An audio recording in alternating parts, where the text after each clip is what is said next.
अस्सलाम वालेकुम नाजरीन, मैं हूं एडवोकेट अदील हैदर और आप देख रहे हैं मेरा यूट्यूब चैनल। नाजरीन, एक बहुत बड़ी कन्फ्यूजन हमारे माशरे में है कि बीइंग अ टैक्स कंसल्टेंट, जब भी कोई नया कोई टैक्स पेयर आता है, क्लाइंट आता है कि जी वो ये कहता है जी हमने कंपनी रजिस्टर करवानी है, कि जिनको नॉलेज नहीं है वो उसकी उठा के एससीसीपी में कंपनी इनकॉर्पोरेट करवा देते हैं, जबकि वो बंदा इंडिविजुअल होता है। बहुत सारे मिसाइल ऐसे, बहुत सारे लोग ऐसे हमारे सामने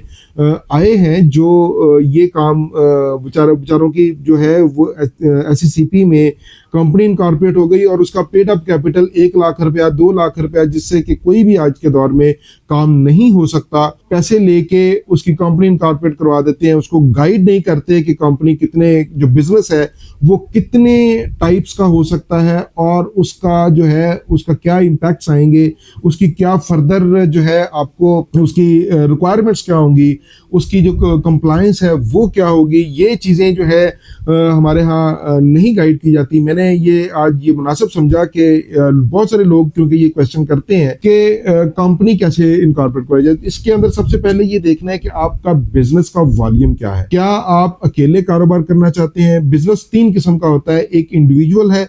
एक पार्टनरशिप है और एक एससीसीपी रेगुलेशंस के तहत 2017 एक्ट जो है उसके तहत आप कंपनी इनकॉर्पोरेट कराते हैं securities and exchange commission of Pakistan से। वो कंपनी 2 किस्म की हो सकती है, एक एसएमसी सिंगल मेंबर कंपनी भी हो सकती है, यानी कि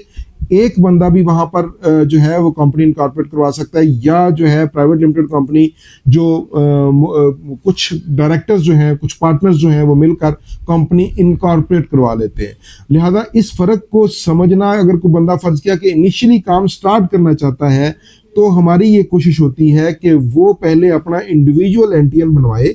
अपना इंडिविजुअल प्रोप्राइटरशिप से अपना बिजनेस स्टार्ट करे, ताकि उसकी कंप्लायंस कम से कम हो, उसकी साल में एक दफ़ा कंप्लायंस हो इनकम टैक्स रिटर्न जमा करवाने की, और अगर वो सेल टैक्स उसकी रिक्वायरमेंट है तो वो सेल टैक्स की रिटर्न मंथली जमा करवाए, ना कि एससीसीपी की जो उसकी ज़रूरत ही नहीं है अभी, जो रिक्वायरमेंट की एससीसीपी में जाने की, इनकॉर्पोरेट होने की ज़रूरत नहीं है, वो वहाँ पर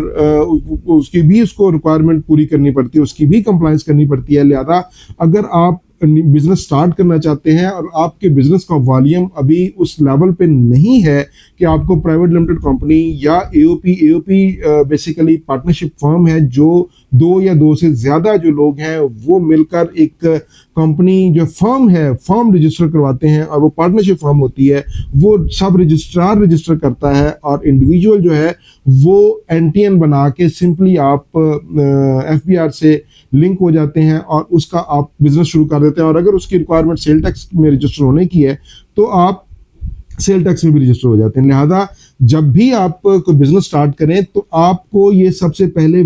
पता होना चाहिए कि मैंने क्या करना है और उसके ऊपर मेरी क्या जो है रिक्वायरमेंट क्या है और मेरा बिजनेस कितने वॉल्यूम का है, और इसके लिए आया मुझे कोई फर्म रजिस्टर करवानी है सब रजिस्ट्रार से, आया मुझे पार्टनरशिप बनानी है, कोई किसी और बंदे को साथ इन्वॉल्व करना है, पार्टनर बनाना है, या मुझे प्राइवेट लिमिटेड कंपनी की तरफ जाना है, उसकी तरफ एसएमसी बनानी है, या मुख्तलिफ डायरेक्टर्स 2 या 2 से ज़्यादा डायरेक्टर मिलकर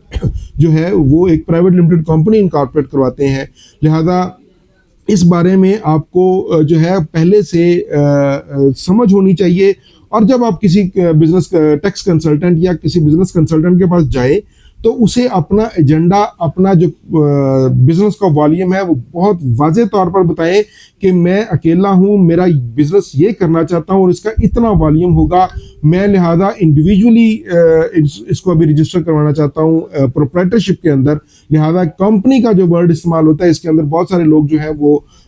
धोखा भी खाते हैं और बहुत सारे लोग जो है कंपनी इनकॉर्पोरेट करवाई होती है, और जब वो मुख्तलिफ मामलात में हमारे पास आते हैं तो हम देखते हैं कि जो कंपनी इनकॉर्पोरेट हुई वो 1 लाख या 2 लाख पेड अप कैपिटल से हुई, उससे कोई बिजनेस नहीं हो सकता। और वो अगर बिजनेस कर भी रहे होते हैं तो उनका जो टर्नओवर है साल का वो बहुत ज़्यादा बढ़ जाता है, जिसकी वजह से इनकम टैक्स में उनको जो मसाइल हैं वो पेश आते हैं, जब क्योंकि उन्होंने सही तरीके से अपने आप को अपना बताया ही नहीं होता कि मेरा बिजनेस क्या है, वॉल्यूम क्या होगा, सो दैट अगर वो बताएंगे ही नहीं और अगर नहीं बताएंगे तो मैं समझता हूँ कि ये टैक्स कंसल्टेंट की जिम्मेदारी है कि वो उसकी पूरी इन्वेस्टिगेशन करे, उससे पूरा जो है पूछे कि आपका वॉल्यूम कितना है, आप किस चीज़ का बिजनेस स्टार्ट करना चाहते हैं, इसका वॉल्यूम कितना होगा। फिर उसके मुताबिक आप अपना, अगर फर्ज किया कि इंडिविजुअल भी काम करना शुरू करना चाहते हैं तो उसका भी कैपिटल जो है आपने उसके मुताबिक रखना है, क्योंकि कैपिटल के हवाले से FBR ने भी बड़ी उसकी वाजे कवानीन मौजूद है कि आप उसको साल में कितनी दफ़ा रोटेट कर सकते हैं। ये खैर एक लंबा मौजू है, इसके ऊपर हम एक सेपरेट वीडियो बनाएंगे। बहरहाल कैपिटल, जो वर्किंग कैपिटल है, जो पेड अप कैपिटल है, वो ये जहन में रखिए कि वो प्राइवेट लिमिटेड कंपनी हो, वो पार्टनरशिप हो, वो इंडिविजुअल हो,